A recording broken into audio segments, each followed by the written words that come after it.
ನಮಸ್ಕಾರ.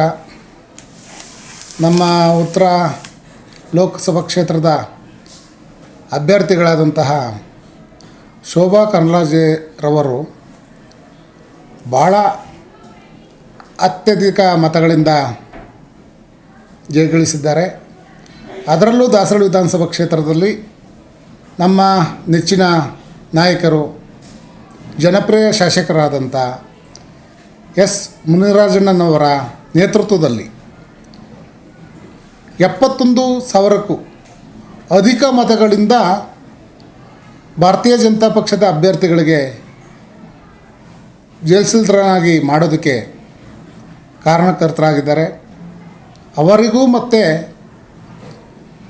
ಜಯಶೀಲರಾದಂತಹ ನಮ್ಮ ಅಭ್ಯರ್ಥಿಗಳಾದಂತಹ ಶೋಭಾ ಕರಂದ್ಲಾಜೆರವರಿಗೂ ಮುನಿರಾಜಣ್ಣನವರಿಗೂ ಅಭಿನಂದನೆಗಳು.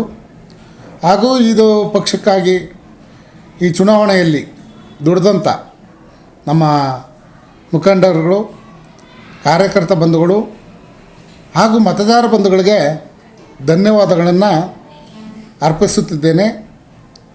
ಅದರಲ್ಲೂ ರಾಜಗೋಪಾಲ್ ವಾರ್ಡ್ನಲ್ಲಿ 48 ಬೂತ್ಗಳಿದ್ದು ಅದರಲ್ಲಿ 6,500ಕ್ಕೂ ಹೆಚ್ಚಿನ ಮತಗಳ ಮುನ್ನಡೆಯನ್ನು ಕೊಟ್ಟಿದ್ದಾರೆ. ಹಾಗೂ ಯಗ್ನಳ್ಳಿ ಭಾಗದ 58 ಬೂತ್ಗಳಲ್ಲಿ 8,000ಕ್ಕೂ ಅಧಿಕ ಮತಗಳಿಂದ ಭಾರತೀಯ ಜನತಾ ಪಕ್ಷಕ್ಕೆ ಹೆಚ್ಚಿನ ಮತ ಕೊಟ್ಟಿದ್ದಾರೆ. ಹಾಗಾಗಿ ರಾಜಗೋಪಾಲ್ ನಗರ ಹಾಗೂ ಯಗ್ನಳ್ಳಿ ಭಾಗದ ಎಲ್ಲ ಮತದಾರ ಬಂಧುಗಳು ಆ ಕಾರ್ಯಕರ್ತರು, ಮುಖಂಡರುಗಳಿಗೆ ನನ್ನ ಧನ್ಯವಾದಗಳನ್ನು.